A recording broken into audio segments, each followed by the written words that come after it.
വാമനൻ മഹാബലിയെ പാതാളത്തിലേക്ക് ചവിട്ടിത്താഴ്ത്തിയ കഥ നമുക്കെല്ലാവർക്കും അറിയാമല്ലോ. ആ മഹാബലി പാതാളത്തിൽ നിന്നും കേരളത്തിലേക്ക് യാത്ര തിരിക്കുന്ന ദിവസമാണ് അത്തം ദിനമെന്നും അതുകൊണ്ടാണ് അത്തം മുതൽ 10 ദിവസം തിരുവോണം വരെ അത്തപ്പൂക്കളം ഇടുന്നതെന്നും പറയപ്പെടുന്നു.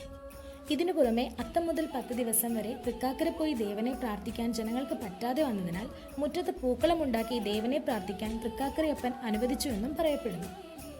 പണ്ട് കർക്കിടക മാസത്തിലെ തിരുവോണം മുതൽ ചിങ്ങമാസത്തിലെ തിരുവോണം വരെ അത്തപ്പൂക്കളമിട്ട് ദേവനെ പ്രതിഷ്ഠിച്ച് ജനങ്ങൾ ആചരിച്ചു വന്നിരുന്നു അത്രേ.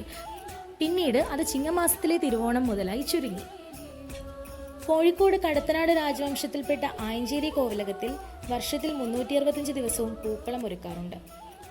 പൂക്കളം ഒരുക്കുന്നത് ഓരോ സ്ഥലങ്ങളിലും വ്യത്യസ്തമായ രീതിയിലാണ്. പൂക്കളത്തിൽ ഏറ്റവും അധികം ഇമ്പോർട്ടൻസ് ഉള്ളത് തുമ്പപ്പൂവിനാണെന്ന് നമുക്കെല്ലാവർക്കും അറിയാം. തുമ്പപ്പൂവിന് പിന്നിലും കുറേ ഐതിഹ്യ കഥകളുണ്ട്. മഹാബലി ഓണത്തിന് കേരളത്തിലേക്ക് വന്നപ്പോൾ അദ്ദേഹത്തെ കാണാൻ ധാരാളം പൂക്കൾ വന്നുവെന്നും അതിലെ ചെറിയ തുമ്പപ്പൂവിന് ഭംഗിയും സൗന്ദര്യവും ഇല്ല എന്ന് പറഞ്ഞ് മറ്റു പൂക്കൾ പരിഹസിച്ചു അത്രേ. ഇത് കേട്ട് തുമ്പപ്പൂവ് വിഷമിച്ചു നിന്ന സമയത്ത് മഹാബലി തമ്പുരാൻ എഴുന്നള്ളിയെന്നും അദ്ദേഹം തുമ്പപ്പൂവിനെ തലോടി തൻ്റെ ശിരസിൽ ചൂടിയെന്നും പറയുന്നു. അതുപോലെ തന്നെ എല്ലാ വർഷവും ഓണത്തിന് നീ മുന്നിൽ നിൽക്കണമെന്ന് തുമ്പപ്പൂവിന് വരവും കൊടുത്തു അത്രേ. മാവേലിയെ കാണാൻ വന്ന പൂക്കളിൽ തുമ്പപ്പൂവിന് പിന്നിലായിരുന്നു സ്ഥാനം കിട്ടിയതെന്നും അതുകൊണ്ടാണ് അദ്ദേഹം ഇങ്ങനെ ഒരു വരം നൽകിയതെന്നും പറയുന്നുണ്ട്. മറ്റൊരു ഐതിഹ്യം മഹാബലി വലിയ ശിവഭക്തനായിരുന്നുവെന്നും ശിവന് ഏറെ ഇഷ്ടമുള്ളത് തുമ്പപ്പൂ ആയതുകൊണ്ടാണ് ഇങ്ങനെ ഒരു സ്ഥാനം കിട്ടിയതെന്നുമാണ്.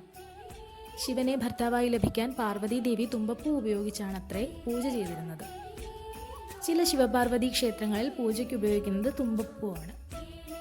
സോ അത്തപ്പൂവിൻ്റെ പിന്നിലെ ഐതിഹ്യത്തെയും തുമ്പപ്പൂവിൻ്റെ ഇമ്പോർട്ടൻസിനെയും കുറിച്ചാണ് ഈ വീഡിയോയിൽ ഞാൻ പറഞ്ഞത്. ഇനി അത്തപ്പൂക്കളം ഇടേണ്ട രീതിയെക്കുറിച്ചും ഉപയോഗിക്കേണ്ട പൂക്കളെക്കുറിച്ചും നമുക്ക് നെക്സ്റ്റ് വീഡിയോയിൽ ഡിസ്കസ് ചെയ്യാം.